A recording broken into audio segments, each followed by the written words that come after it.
jalqaba ka gallakise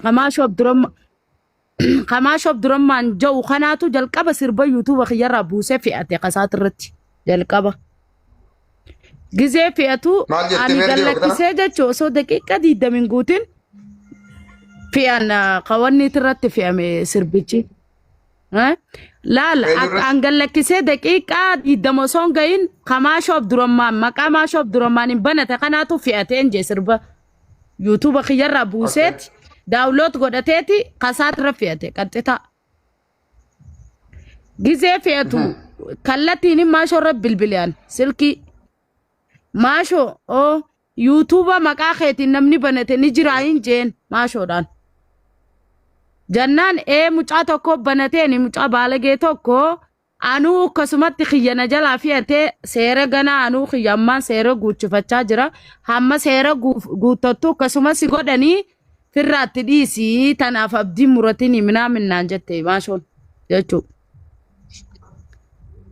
sirba eegaan gallakkise sirba daqiiqa muraasa akkamitti duruu gallakkifachuu danda'an jeen maqaan immoo maashoof durummaan jaan jeen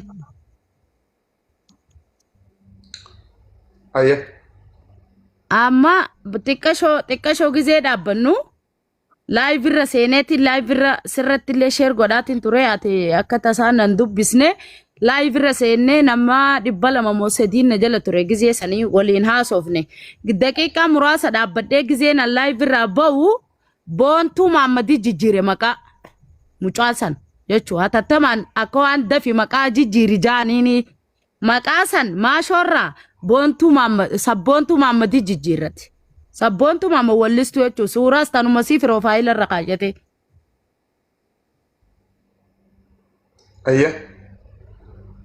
Sagaleen tiyyan jirti dhagamaami. Tifu silagaa jira tifu.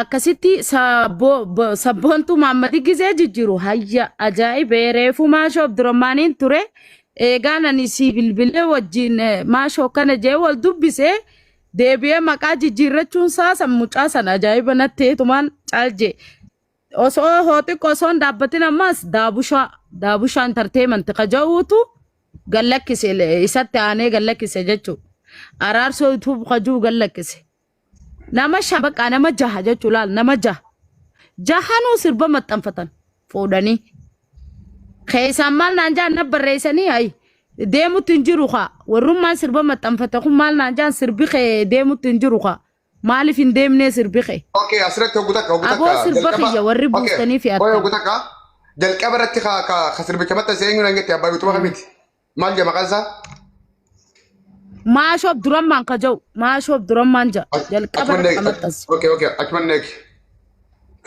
kun daabushaa jaalaal kun lammaffaa irratti daabushaa entertainment sabboontu Maammadii kajuu kana ka duraan maashoo ture kunoo kana jalqaba ka maxxanse amma boontuu jijjiire sabboontuu amma sabboontu Maammadii jijjiire malee jalqaba maashoof durummaan ture yuutuubni kun akkasii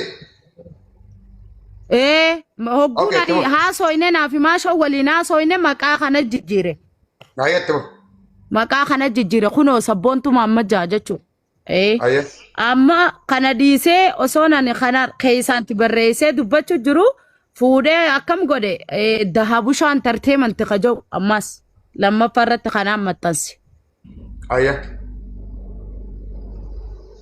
hoo xiqqoo baqa halkan nama jahanii nama shanan afran qalloo YouTube kajuu araarsoo YouTube kajuu daabushaa entertainment kajuu jarri hangi kun guutuun sirba kiyya maxxansanii jara kana keessaanis dubbisee obbaleeyyan sirba kana anaan maxxanfate fuutanii sirba maaliifi akkana gootanii yuutuuba keessan irraa rabbi sodaadha kaasaa gizeen anjuun nakkooflanii nakkoofla kaanan nama godhan itti dhiiseen biraa rafe gizeen rafu yuutuuba irraa hin jiru sirbummaan kiyyaa'u urjinaalummaanuu yuutuuba irra hin jiru. Eessa qote?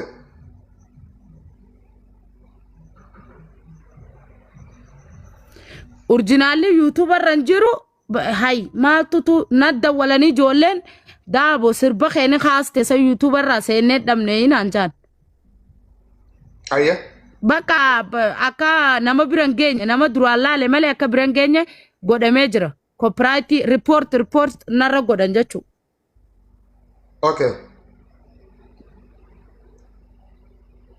YouTube irra gisee YouTube jarjaraan seenee ilaalu sirbichi wanni X irra kaayamee jira na biratti mul'isu. Ana biratti X sun ni garsiisa nama bira waa takka mul'isu jechuudha. Okay. If duba si Gana maal fayyada kun ijoollee nooli. Asumatti si qabeetiin itti deebina. If duba si deebisa guyyaa kana eegan fiduu waraabee booda yoo xiqqaate nama 3 4 olii na barreesse. Asitti illee namoonni hedduun koomenti illee barreessu jiranii. Daaboo baabbilee sirba sanii sirba ammaatti dubbachaa jirtu kana yeedaloodhaa fi walaloon sirba sanii jalqaba irraa kaasee hanga dhumaatti keeti. Boo namaas seeqan. Lakki jalqaba sirba laal walaloo mata dureen fakkeenyaaf biiftuu bahan baate dhiyaan seente gurbaa sin jaaladha osoo beekte duwwaa sagalmee qasa silkiinte jau mata duree jachi tokkichi mata duree jau kuni ifi haalli qeebashaashaa na fuudhee qalbiidha lameen kuni mucaa gaafadheetini Umar Gursum jaaniin jira mucaa tokko jira isa dawwalee isa qasaati isaan akkanatti mata duree sirba keetii kanarraa hin fudhadhaan jeen dalagi daabota nyara koon qabu jee kaan ammoo Aliyyii Saabitiin naa hojjete kaan Aliyyii Saabitii hojjete guutumattu jachi lameen duraa kuni qasaati kan mucaa kanaati. Okay, asirratti mucaan kun yemmuu mucaan kun hayyama isa gaafatee jirta inni illee hayyama si godhee yoo mucaan kun dhufee ani yemmuu goonee fi fedhe kiyyaa malee galaa ogeetti siin jiru si hayyamuu isaa argaa hamta. Oh aso. Akkam jirtu fayyaa? Nagaa. Nagaa galata rabbii dhimma jabaarra jirtanii. Baatii meeqa duraa bar? Waan tokkoon dubbachuu barbaade. Maal dubbatu? Daabo nagaa.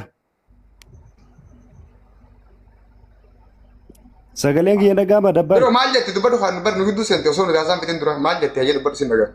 Waan iseen fin qaba loliniitiin dhaggeeffadhu waa'ee adda sii baasa. Okay hayya dana baasa. Jalqaba irratti Nagaa fayyaadha. Maashoo Dabbal kan jedhamu yuutuubii maqaan ittiin baname gaafa maashoon sirba ishii gaafa gadhiistu bifuma kanaan hawaasatti beeksisaa turte jechuudha. Maashoo Abdurrahmaan kan jedhamu kan ishee akka hin ta'inii fi Maashoo Dabbal kan jedhamu yuutuubii ishee akka ta'e ifatti uummataaf gootee Maashoo Abdurrahmaan kan jedhamu kana hawaasni hundi riippoortii godhaa ture jechuudha. Hasuu dhiifama oguutu akka geelu jeeketii maali ati eenyudha dhiifama akka wal barruuf. Dabbal gahee hojii kiyyaa asirratti ibsuun nan barbaachisu keessa waan hin beekuuf. Akkamittiin jecha kan kee fudhadharee fakkeenyaaf amma iddata moo walalee isaadha moo edalee isaadha moo kaameramaniidha moo jechuun ogummaa aartii keessatti seera hundaa harkaa hin qaba rakkoon qabu isa waa'ee seeraa. Jamsi mutura godhe wala kee. Okay jechuun akka wal barruuf akka dubbii qabanii fudhadhuu fi eenyummaa kan kee takka hojiin kan kee ifa ta'uu qabaree uummanni akkasii amanuuf jechuun hoggaa haasooitu dubbin kee kara maal ragaa godhannee fudhannee jechuudha wareeti malee waan biraatiif hin habibi. Rakkoon qabu waan qaama seeraati adeero. Qaama seeraa hoggaatu fakkeenyaaf poolisii mana murtii abbaa alangaa poolisii oromiyaa moo federaalaati. Poolisii oromiyaati. Poolisii oromiyaati akkamitti ogummaa aartii qabattee waa'ee ogummaa aartiitiin adda baasuu dandeessa poolisii kiyya dhiifama naa godhe. Amma waa'ee poolisummaa haasootti hin jiru Dabbal waa'ee seeraa. Jechuun kanaaf hin jaalattu osoo waa'ee poolisii haasaa jiran osoo waa'ee qajeelfama mootummaa waa'ee seeraa poolisii haasoo jiran sokkee waan dubbattu hundi ni fudhadha garuu amma ogummaa aartiitiin haasoo jirra ogummaa aartii keessatti immoo namoota ogummaa aartii qabu. Handimma kana fiddasitti haasaa jirtu waa'ee ogummaa gaazexeessummaa ogummaa seera guutuu qabdaati.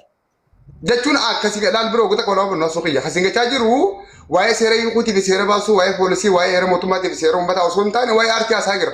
Waa'een aartiidhaa immoo namoota ogummaa aartii qaban qofaa murtee kennamuu danda'a. Ati qaama poolisii qaama seeraa taatee akkamittiin waa'ee aartii murteessuu dandeessa ree? Murtee fi kan hin dhufe adeeroo Jamsi sagalee sirrii jira Dabbal. Maal jedha Dabbal murtee fi kan hin dhufe. Murtee fi hin dhufne waan hin beekuun adda si baasan siin jee malee murtee fi kan hin seene si galee. Okay waan dhageessuu bitaa jirta hayyee itti fufeera. Tokkoffaa maashoonis gaafa sirba ishii gadhiiftu Maashoo Abdurrahmaan kan jedhamu yuutuubiin baname kan ishee akka hin ta'in ifatti uummatarra dubbachaa turte riippoortii illee godhaa ture jechuudha uummanni hawaasni. Ifa si galee namoonni kun namoota hawaasa cabsuudhaaf namoota aartii kana guddisan cabsuudhaaf maqaa isaaniitiif fakkeessanii uummata keenya irratti hojjechaa jiranii namoonni sun jechuudha.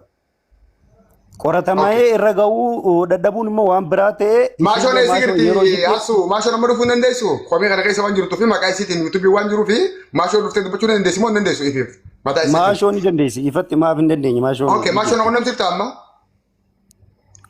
Sheer irratti goona yoo online irra jiraatte sheer irratti goona. bilbila kallattiin qabdan fakkaata ree maashoo wajjin reedoo nama qabdanii. Niin qaba kan bira artistii Daaboon artistii amma lafaa dhufaa jirudha garuu mana dinaa ol irratti illee amma mucaan artistii Umar Gursumi sirbi kiyya guutumatti walaloonis yeedaloonis kiyya ishiin mata duree qofa fudhatteeti irratti hojjettee ni hayyamsiiste malee guutummaan garuu sirba keenyaa laafuutee yaa soo biyya rabbi sodaa lama waa'ee sirba Umar lubbuun jira dhufee dubbachuu danda'a isinlee ni waa kan dubbachaa jirti waan sirraa adda baafannuu fi waan isirraa adda baafannu jirami gahee hojii isiidhaa isumaaf naadhiisii ati akka hasuutti eega maashoo wajjin kontaktii qabaatte maashoon eega maqaan isiidhaa dhuftee akkasiin dubbattuun barbaada maashoon qunnamsiisuu ni dandeessaa biroo.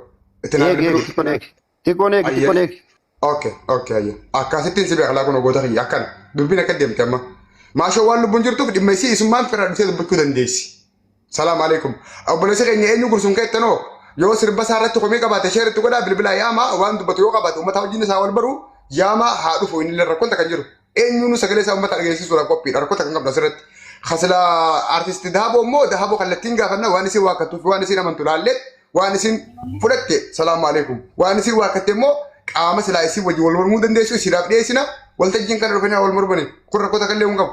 Asumaanuu namoonni ogummaa aartii qabdan koota namoonni ogummaa yuutuubaallee qabdan koota because waan kana adda baastan waan ta'eef narra isintu beeka. Okay waa'ee Umarii Gursumin naa deebii Daaboo gara keetiin deebi'a gurbaan maashoo naaf aanaa yamu maashoo nan godhuftu jechuudha. Atiin Umar hayyama gaafatteet sirba isaallee fudhatte amallee waan kan beekamtii maqaa isaallee kaastee jirta kabajamaan nutti himtee inni siif amanee gaafate waan san gaafattu Daaboon gaafachaa jira. Umar si fayyame sirbicha Umar hayyama gaafatteeti miti haa hojjette. Lakkii barammaa wal dubbisneeti osoo mucaanan akkatti yaaman hin beeku ani waa'ee Daaboo dubbachuuf hin dhufne isin jannaanumaan dhufe malee Daaboo himachuufis hin dhufne baatii lamaa dura yoo xiqqaate baatii lamaa dura na gaafattee mata duree kana sirba keerraa hin fudhadheetiin itti da'anaan jetteeti na gaafattee jeeniiti mucaan bariibsee fiitiin biraa dhufee bar waliin haasoofnee biraa dhufee baran. Kanaafuu mucaan komiin qabu sirraa akkasimi.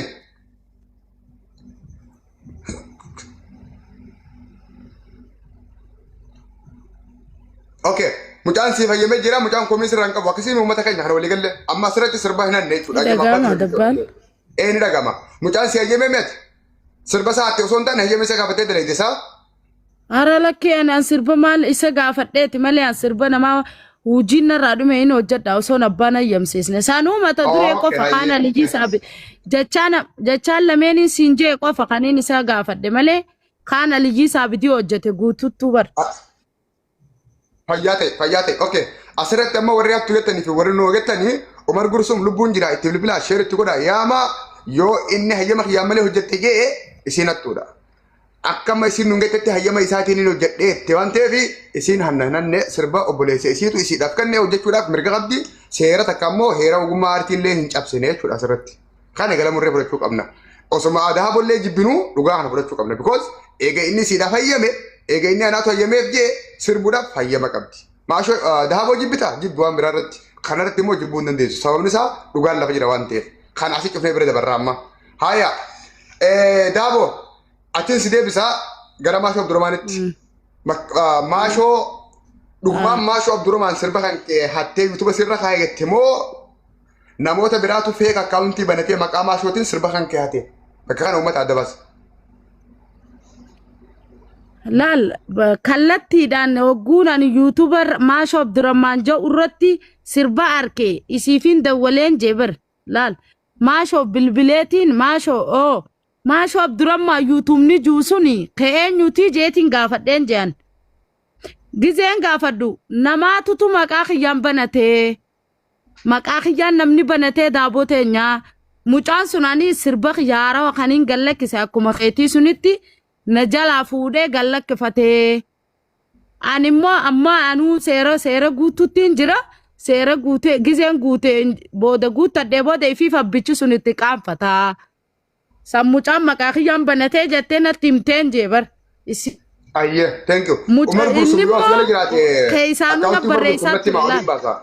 Umar Gursum yoo dhufee jiraate natti hima asumaanuu dhiifama. Okay, itti fufi daabo itti fufi. Umar Gursum yoo asirra jiraate natti hima. Ayye.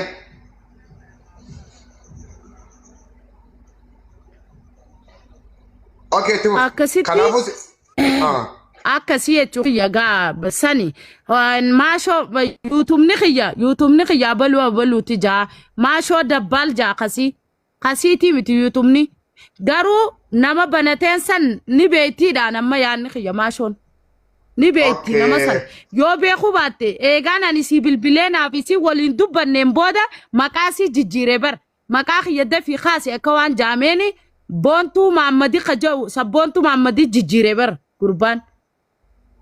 Okay. Kanaafuu maashoo irraa shakkii qabdaa jechuudha amma.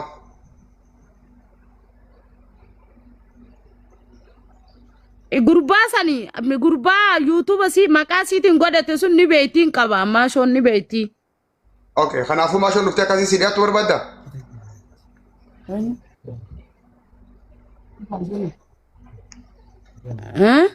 Kanaafuu maashoon dhuftee asirra si dhiyaatu.